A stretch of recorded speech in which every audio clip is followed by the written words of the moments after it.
Nama saya Aan Ania dari kelas 3C Virtual Prodi PBSI akan menyampaikan materi tentang strategi pembelajaran berdiferensiasi. Pembelajaran berdiferensiasi dan penerapannya di kelas. Pembelajaran berdiferensiasi adalah pembelajaran yang mengakomodir kebutuhan belajar murid. Guru memfasilitasi murid sesuai dengan kebutuhannya, karena setiap murid mempunyai karakteristik yang berbeda-beda, sehingga tidak bisa diberi perlakuan yang sama.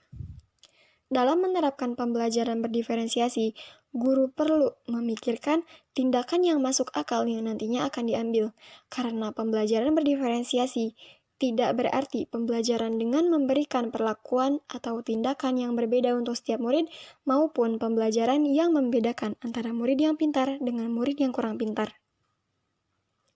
Ciri-ciri atau karakteristik pembelajaran berdiferensiasi antara lain yaitu lingkungan belajar mengundang murid untuk belajar, kurikulum memiliki tujuan pembelajaran yang didefinisikan secara jelas, terdapat penilaian berkelanjutan, guru menanggapi atau merespon kebutuhan belajar murid, dan manajemen kelas efektif.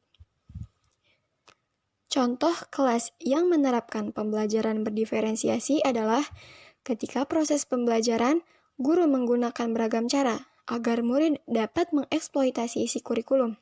Guru juga memberikan beragam kegiatan yang masuk akal sehingga murid dapat mengerti dan memiliki informasi atau ide, serta guru memberikan beragam pilihan di mana murid dapat mendemonstrasikan apa yang mereka pelajari.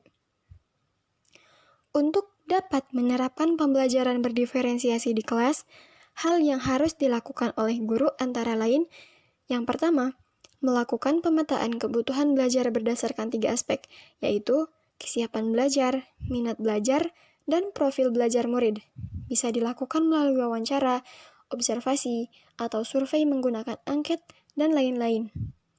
Yang kedua, merencanakan pembelajaran berdiferensiasi berdasarkan hasil pemetaan, memberikan berbagai pilihan baik dari strategi, materi, maupun cara belajar. Yang ketiga, mengevaluasi dan refleksi pembelajaran yang sudah berlangsung. Pemetaan kebutuhan belajar merupakan kunci pokok kita untuk dapat menentukan langkah selanjutnya. Jika hasil pemetaan kita tidak akurat, maka rencana pembelajaran dan tindakan yang kita buat dan lakukan akan menjadi kurang tepat.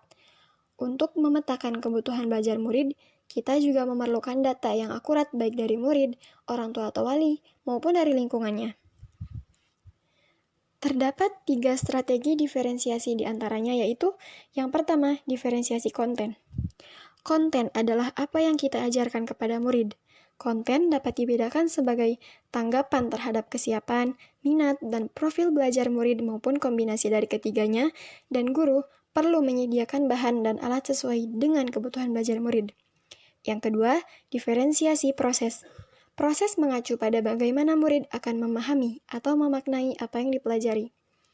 Diferensiasi proses dapat dilakukan dengan cara menggunakan kegiatan berjenjang, menyediakan pertanyaan pemandu atau tantangan yang perlu diselesaikan di sudut-sudut minat, membuat agenda individual untuk murid seperti daftar tugas, memvariasikan lama waktu yang murid dapat ambil untuk menyelesaikan tugas, mengembangkan kegiatan bervariasi.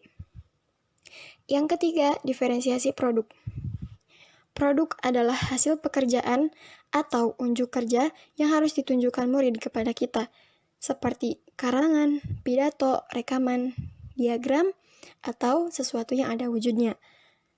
Produk yang diberikan meliputi 2 hal, yaitu memberikan tantangan dan keragaman atau variasi, dan memberikan murid pilihan bagaimana mereka dapat mengekspresikan pembelajaran yang diinginkan. Penerapan pembelajaran berdiferensiasi akan memberikan dampak bagi sekolah, kelas, dan terutama kepada murid. Setiap murid memiliki karakteristik yang berbeda-beda. Tidak semua murid bisa kita beri perlakuan yang sama. Jika kita tidak memberikan pelayanan sesuai dengan kebutuhan murid, maka hal tersebut dapat menghambat murid untuk bisa maju dan berkembang belajarnya.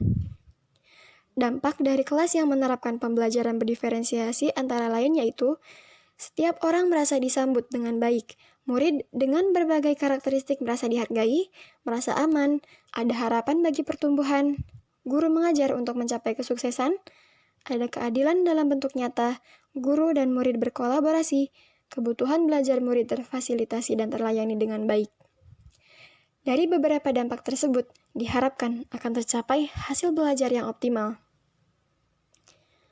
Dalam menerapkan pembelajaran berdiferensiasi, tentunya kita akan mengalami berbagai tantangan dan hambatan. Guru harus tetap dapat bersikap positif.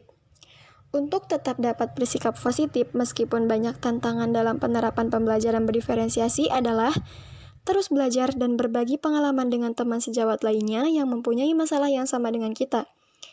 Seperti membentuk learning community, saling mendukung dan memberi semangat dengan sesama teman sejawat, menerapkan apa yang sudah kita peroleh dan bisa kita terapkan meskipun belum maksimal, terus berusaha untuk mengevaluasi dan memberikan proses pembelajaran yang sudah diterapkan.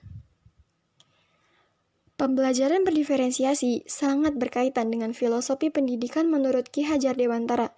Salah satu filosofi pendidikan menurut Ki Hajar Dewantara adalah sistem Among. Guru harus dapat menuntun murid untuk berkembang sesuai dengan kodratnya. Hal ini sangat sesuai dengan pembelajaran berdiferensiasi.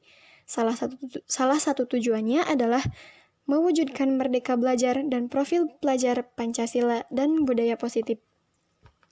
Sekian, Assalamualaikum warahmatullahi wabarakatuh. Assalamualaikum warahmatullahi wabarakatuh.